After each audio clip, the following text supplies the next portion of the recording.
Labas. Negausi daugiau, gudri, žiūri. Samai. Oi, atsiprašau. Kalėdų seneli. Čia mano vaikas, aš nežinau, kad aš Kaune turiu vaiką. Kalėdų senelių man atnešė dovanų. Koks tavo vardas? Mano vardas yra Artur Weber. Weber. Tu labai daug rašeisi. Daug metų. Iš tikrųjų, norėjau susėti savo gyvenimą su muzika ir norėjau pasiekti tam tikro lygio, kokybės. Kai aš išeinu prie žmonės, kažkiek teko padirbėti su galbūt savo elgesiu. Ir tenka pasimokyti būtent vietose kaip čia dabar. Bet jautiesi pasiruošęs, jautiesi tvirtai ir tu galvoji, kad tu gali laimėti X faktorių. Be abejo. Ok, tada mes paklausysim, ką tu dainuosi ir kokia bus tavo daina. Aš dainuosiu Someone Like You, atlikėjo Boys Avenue, kaip sakant, vėjiška versija. Ir norėčiau labai, kad jūs mane išgirstumėt. Mes tavęs klausom, scena tavo.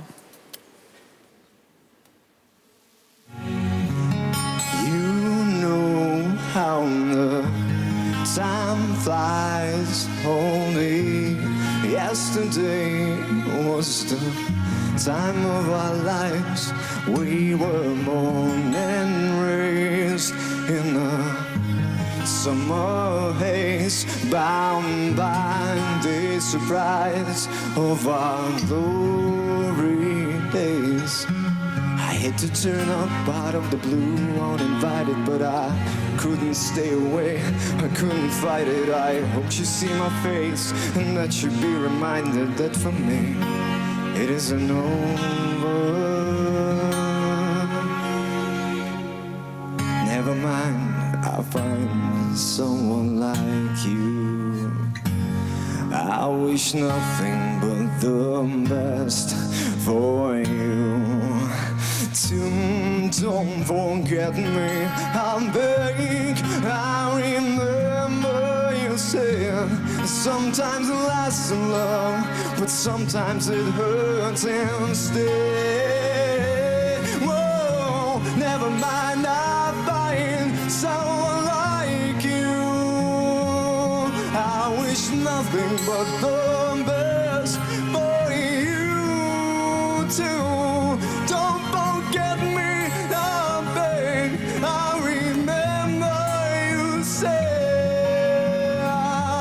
sometimes it lasts in love, but sometimes it hurts instead.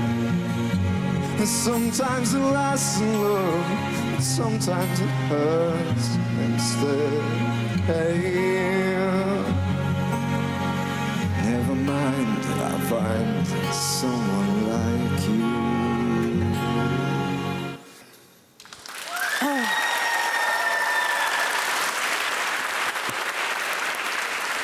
Artūrai, tai, ką aš dabar girdėjau,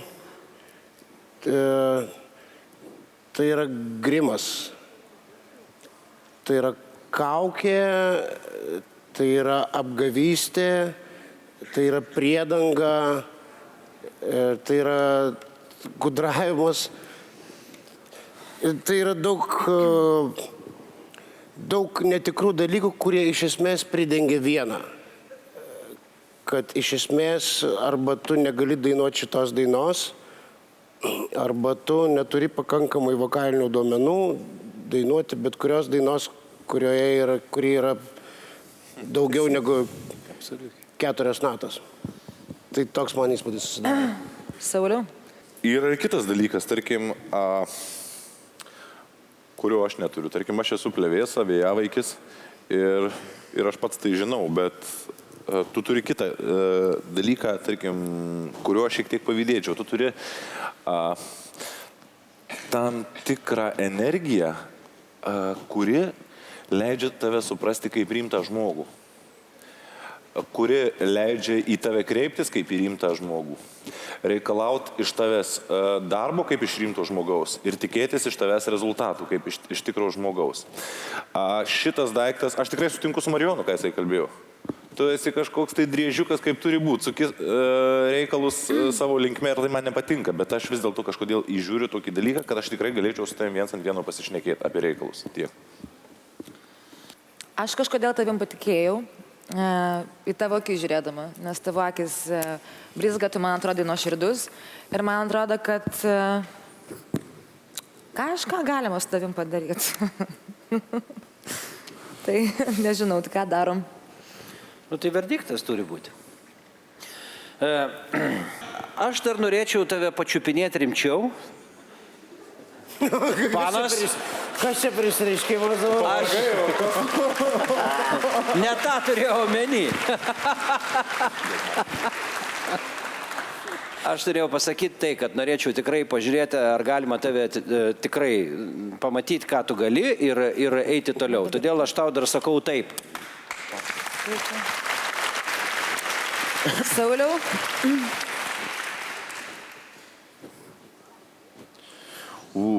Nu, labai įdomus sprendimas, žinai, nu.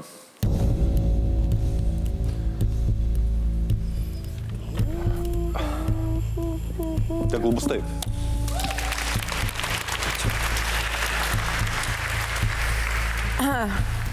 Marijonai. Nepyk Artūrai, bet čiupinėti aš tavęs nenoriu. Ne.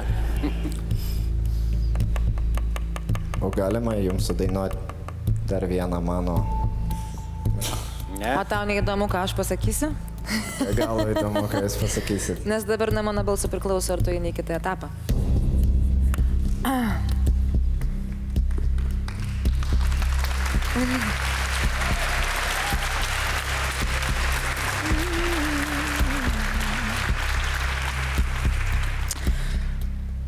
Nu gerai, jeigu Samas su manim pasidalins tą čiupinėjimu, sakau taip.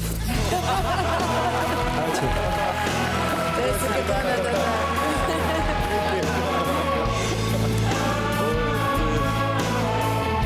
Drasko mus tokie žmonės per pusę.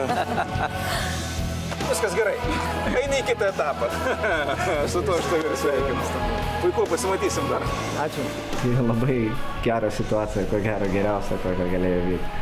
Nes mano tobulėjimas ir galimybė tobulėti toliau, o ypač X Factorių, yra geriausias prizas. Ei! Ačiū, kad žiūrėjai. Ar nori dar daugiau video? Jeigu taip, spausk prenumeruoti. Daugiau apie X Factorių naujienų ir pramogų portale tv3.lt.